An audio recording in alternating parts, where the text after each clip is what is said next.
Some mornings whisper a sense of purpose. Others feel like you're running on fumes. For Maya, Tuesday mornings were the latter. The alarm rang before the sun even rose, the coffee was lukewarm, and the bus was always late. Her body moved through the motions, but her spirit? That part of her had been asleep for years. She waited at the corner bus stop, hoodie pulled tight, fingers curled around a reused coffee cup that had seen better days. The streets were still waking up, shopkeepers raising metal shutters, a baker sweeping flour off the sidewalk across the street. It was a scene she'd watched 100 times, like a looped video with no pause button. Maya was 27. Tired. Working double shifts to help cover her dad's medications and keep the lights on. Art school was a memory now, not a failure, just postponed indefinitely. That was the kind of language she used when people asked. "So what are you doing with your art these days?" a friend would ask with a polite smile. She'd force a grin and say, "Still figuring that out." But the truth? She hadn't touched a brush in over 3 years. She boarded the bus and stared out the window as the city passed by in a blur of gray and steel. Inside, she was brimming with color. She just didn't know where to put it anymore. Maya's days were stitched together by repetition. The morning shift at the diner meant burnt toast, refill requests, and the relentless ding of the kitchen bell. But table 3? That was different. Table 3 was Mr. Bennett. He came in every Thursday at exactly 10 o'clock a.m. Sweater vest, newspaper, 1 blueberry muffin, black coffee, and 2 jokes, one for Maya and one he kept to himself. Mr. Bennett noticed things. He once said, "The way you carry the coffee, I can tell you're a careful thinker." Another time, "You fold your apron like an artist. Ever get back to painting, kid?" Maya smiled and shook her head. Not yet. Every week, he left her a folded note under the tip, sometimes a quote, sometimes a doodle. Once it simply read, "You are more than your paycheck. Keep going." She kept everyone in a shoebox under her bed. That Thursday felt different. Maybe it was the quiet way Mr. Bennett said goodbye, or maybe it was the note he left. You don't have to see the whole path. Just take the first step. She tucked it into her pocket and went home more restless than usual. Her shift at the grocery store dragged. At 10:42 p.m., she finally collapsed into her chair and opened her laptop to scroll mindlessly. But there it was, an email with the subject, "Art teacher needed, community center." Her heart skipped. It was part-time. Just 6 hours a week. Low pay, no benefits. But her soul practically screamed, "Say yes." She hesitated. Rent was due. Her dad needed his prescriptions. She had exactly 0 hours to spare. Still, she left the tab open. Something about it wouldn't let her close the page. The next morning, Maya approached her manager at the diner, heart pounding. "Can I drop one evening shift? Just Thursdays. I might have something lined up." Her manager raised an eyebrow. "We're already short." He shrugged. "Do what you want, but I can't promise I'll keep the shift open." It was a gamble. The kind that didn't fit neatly on a budget spreadsheet. Maya showed up to the community center the next Thursday with nothing but a tote bag full of old art supplies and a stomach full of nerves. The building smelled like crayons and sanitizer. Kids laughed down the hall. A woman with a clipboard greeted her warmly, pointing her toward the creative room, which was really just a converted storage closet. 5 kids, 3 half-broken easels, no structure, no supplies list. But they looked at her like she was magic. "Are you the art lady?" a small boy asked. "I guess I am," she smiled. She hadn't been called that in years. The first class was chaos. One kid spilled water over the table. Another kept eating the glue stick. But then something happened. A girl named Lila drew a picture of her family with extra long arms. "Why are their arms so big?" Maya asked gently. Lila shrugged. "So they can hold everything, even the sad parts." Maya felt a lump rise in her throat. It had been years since anyone spoke about sadness so plainly, so freely. Something about that tiny voice putting words to what Maya had long buried cracked something open in her. It reminded her of all the times she'd tried to hold everything together for her dad, for herself, without ever admitting how heavy it really was. Maya blinked back tears. This wasn't just art class. It was healing. It was connection. It was the kind of moment that reaches beneath the surface and touches something buried deep. After class, she sat in the empty room, the scent of finger paint still fresh. She hadn't felt this alive in years.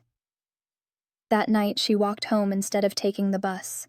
Her tote bag bounced at her side. Inside was a folded drawing from one of the kids, a messy crayon rainbow with a note.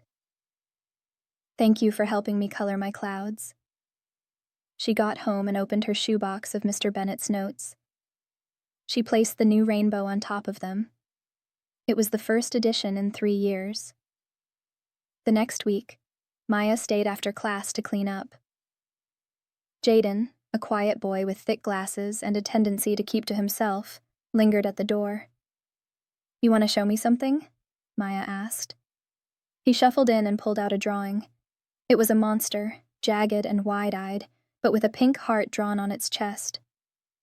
"This is how I feel sometimes," he whispered, "like I'm scary, but I still care." Maya knelt to eye level. "Your monster's brave and honest. That takes real strength, Jaden."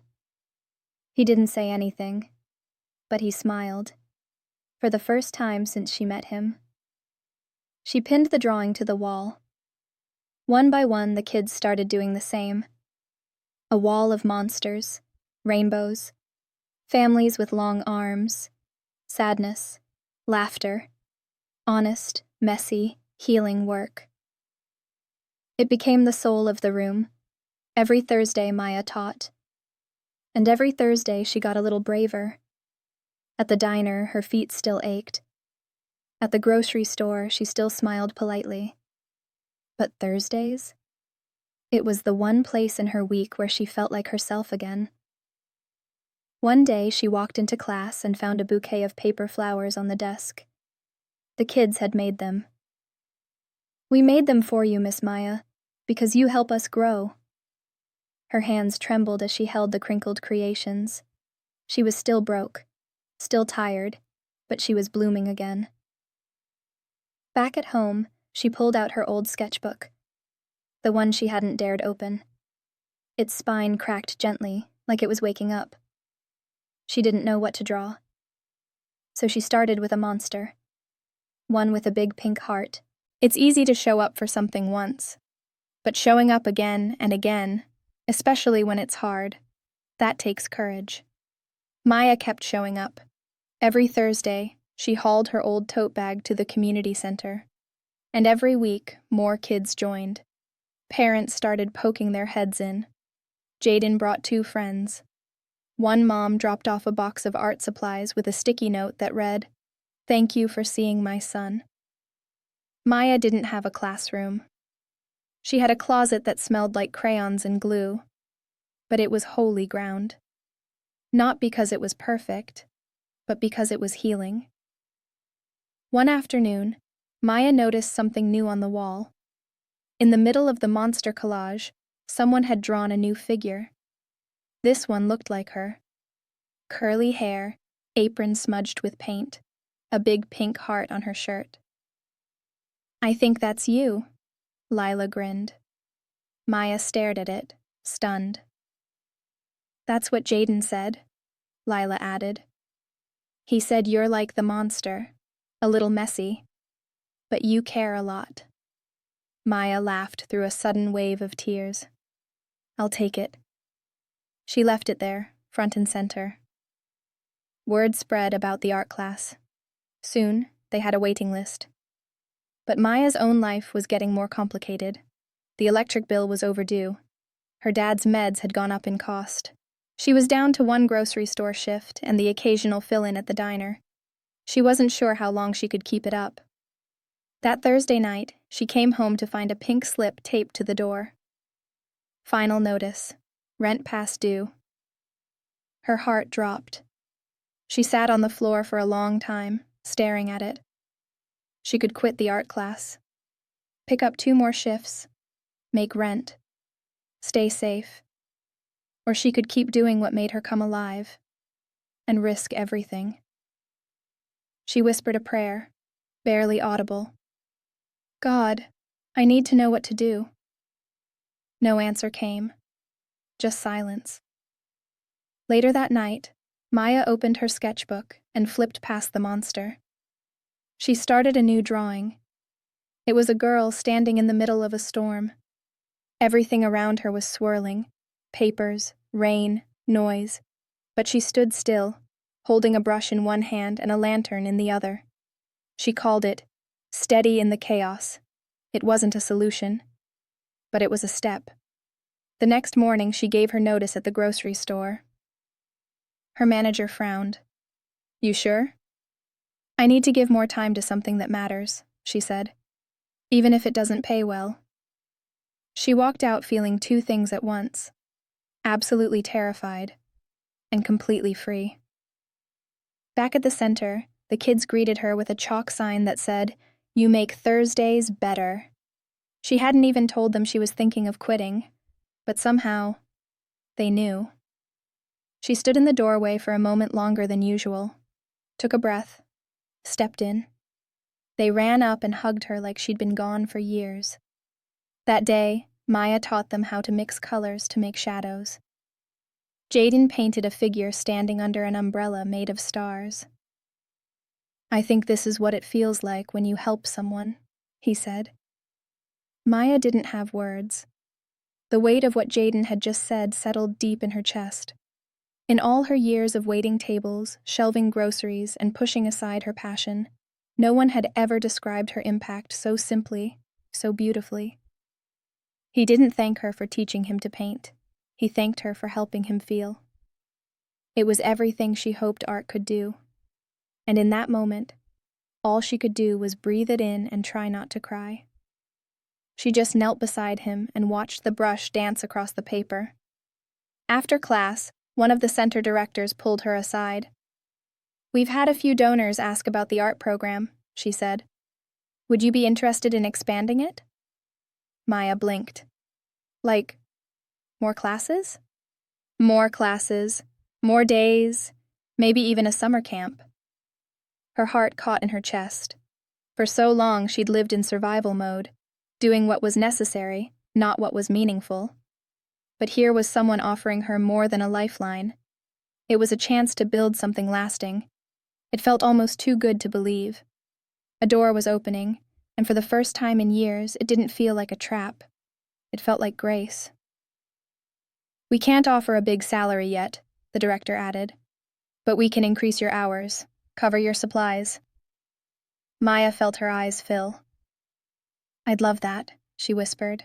She walked home in the fading light, shoes dusty, arms aching. But her soul? It felt taller. Like something inside her had stretched upward toward the light, growing roots and wings at the same time. It wasn't about success or stability. It was the feeling of stepping fully into who she was created to be. She hadn't solved everything, but she was standing straighter, stronger, seen. At home, she made toast and sat at the table with her sketchbook. She drew a second panel to steady in the chaos, her first drawing since rediscovering art, the one that captured her standing still in a swirling storm, brush and lantern in hand. It had marked the moment she chose to hold on to purpose instead of fear. This one showed the girl holding her lantern high, and behind her, other children holding tiny lights of their own. She titled it, Pass It On. Later that week, Maya visited the art store downtown for the first time in years. She still couldn't afford much, but she walked the aisles slowly, soaking it all in. A woman next to her picked up a sketch pad and sighed. "I used to draw," she said, "before life got in the way." Maya smiled. "Me too, but sometimes life makes a way back." The woman nodded, misty-eyed. "Are you an artist?" she asked.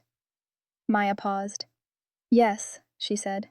"Yes, I am. Some rewards don't look like trophies. They look like faces that light up when you walk into a room. They sound like paintbrushes tapping gently against paper.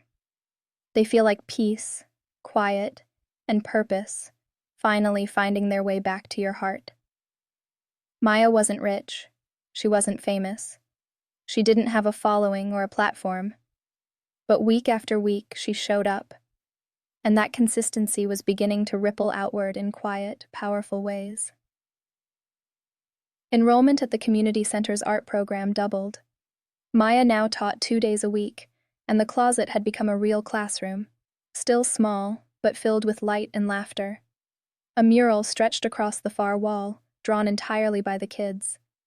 It started with monsters and umbrellas, and ended with lanterns in the sky. Above it, Maya had painted one word in bold yellow letters: hope. It wasn't just decoration. It was a declaration, a reminder to every child who stepped into that room that they were stepping into possibility, not limitation. That even when life felt heavy, there was always light to reach for. The summer camp they launched was chaotic, but magical. Kids covered in chalk dust ran through the hallways. Maya introduced watercolor for the first time, and even the most reluctant students began to try. One afternoon, a boy named Carlos pulled her aside. "I never thought I was good at anything," he whispered. "But this makes me feel like maybe I'm not dumb." Maya knelt and placed a hand on his shoulder. "You're not dumb. You're an artist. And artists see the world in ways other people can't." He smiled, barely, but it was real. After class, Maya caught her reflection in the window. For the first time in years, she looked like the version of herself she used to imagine. Hair streaked with paint, eyes tired but filled with purpose, a quiet confidence in her posture that hadn't been there before. She didn't have it all figured out. Bills still came. Uncertainty still hovered.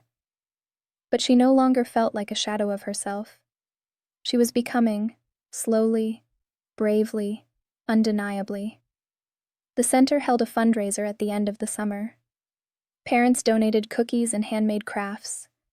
Maya contributed a piece she called The Bridge, a painting of 2 figures reaching for each other from opposite sides of a cracked wall. In between them stood a child, offering each a brush. It was a quiet but powerful message, an invitation to participate in healing, not just observe it. The child represented the next generation, the bridge between broken relationships and new beginnings. By giving each figure a brush, Maya was saying, "You both have a role to play in this restoration." The wall may be cracked, but art, like love, can fill in the spaces. It sold within 10 minutes, a moment that caught Maya off guard, not because someone valued the painting, but because someone had seen and felt what she was trying to say through it. When she handed it over to the buyer, the woman said, This is how healing starts, isn't it?" Maya nodded, voice trembling. "Yes, that's exactly it." She walked home under a sky full of stars that night, feeling the weight of something sacred, like what she was building mattered beyond just her. This wasn't just about paint and paper anymore. It was about healing, belonging, and lighting a path that others could follow. Every step felt like a quiet affirmation that she was walking in purpose, even if it hadn't come the way she expected. When she got home, she took out her sketchbook and began a 3rd panel in the series. This one showed the girl from before, standing on a hill, lantern still in hand, but now surrounded by others, all holding lights of their own. It was a quiet celebration of what Maya had always hoped her journey would become, not just about her own healing, but about igniting that light in others. Each figure represented a child, a family, a ripple she hadn't even realized she was creating. The girl was no longer alone in the storm. She had become the spark that helped others find their way out of it. She called it, "Together, we rise." Maya had stopped measuring progress in dollars. Instead, she measured it in tiny moments. The first time a child smiled at their own work, a parent tearing up during open house, Jaden asking if he could stay and help clean up. These weren't milestones you could chart in a spreadsheet, but they were sacred signposts on a road paved with grace and quiet victories. Those were the rewards that couldn't be stolen, because they lived in people's hearts, and in hers. One afternoon, Mr. Bennett walked through the doors of the center. He was the director of the senior program next door, the same gentleman who used to come into the diner every Thursday, always kind, always watching more than he let on. He was also the one who had sent Maya that first unexpected email months ago, asking if she'd consider teaching a kid's art class. She hadn't known why he thought of her. She nearly deleted it. But something in his message, gentle, sincere, had made her pause. Now here he was, in the flesh, walking through her classroom like he'd always known she'd make it her own. Maya was stunned. He used a cane now and moved a little slower, but his eyes lit up when he saw her. "You took the first step," he said softly. She laughed, hugging him. "And then I took another. And another." He nodded, eyes misty. "That's how it works." He walked around the room slowly, taking it all in. Then he handed her a folded note, just like the old days. She opened it. It read, "You were always more than you knew." That night, Maya placed the note inside her sketchbook. Not in the old shoebox. This time, right between the pages. Because this part of her life, it wasn't something to box up or archive. It was alive, unfolding, a daily act of faith and restoration. The lessons she was learning, the love she was giving, and the lives she was touching. They weren't chapters in a finished book. They were brushstrokes still wet on the canvas. It had become her story in motion, not something she could contain, but something she was called to keep living. In the months that followed, the program received a small grant. Maya got her own set of keys to the building. Her name was printed on the schedule outside the door. Maya Hollis, art director. She never imagined a title would matter, but this one did. Not because of what it said, but because of what it meant. She had become someone others could count on. Someone who had planted something real and watched it grow. It meant the late nights, the doubts, the whispers of inadequacy. None of them had the final word. The note, folded and handwritten, the same one Mr. Bennett had quietly passed to her during his visit, was proof that her quiet consistency had taken root, that she wasn't just surviving anymore, she was sowing something that would outlast her. Sometimes she still heard the doubts whisper, "You should have chosen something safer. You're still barely making it." But then a child would run up to her with a painting, eyes full of pride, looking for her approval like it meant the world. Or a parent would quietly whisper, "Thank you. This has changed our family," their voice trembling with emotion. And the doubts would quiet. Not because they disappeared entirely, but because the voices of impact grew louder. Because the smiles, the whispered thank yous, the quiet miracles unfolding in that little art room, those spoke louder than fear ever could. They reminded her that purpose doesn't always roar. Sometimes it just shows up and loves, over and over again. One rainy afternoon, Maya stayed late to clean up. Jaden stayed too, now taller and more talkative. As they stacked chairs, he said, "I think I want to be an art teacher one day." Maya smiled, tears threatening. "You'd be great at it." He paused. Only because you showed me it mattered. To Maya, those words meant more than any award or headline ever could, because they told her that all the struggle, the nights she doubted herself, the moments she wondered if it was enough, had poured into something that changed the trajectory of another life. Jaden hadn't just noticed her effort. He had been shaped by it. And for someone who had once felt invisible in her own world, being someone else's reason to believe was a kind of miracle she never expected. After he left, Maya stood alone in the room.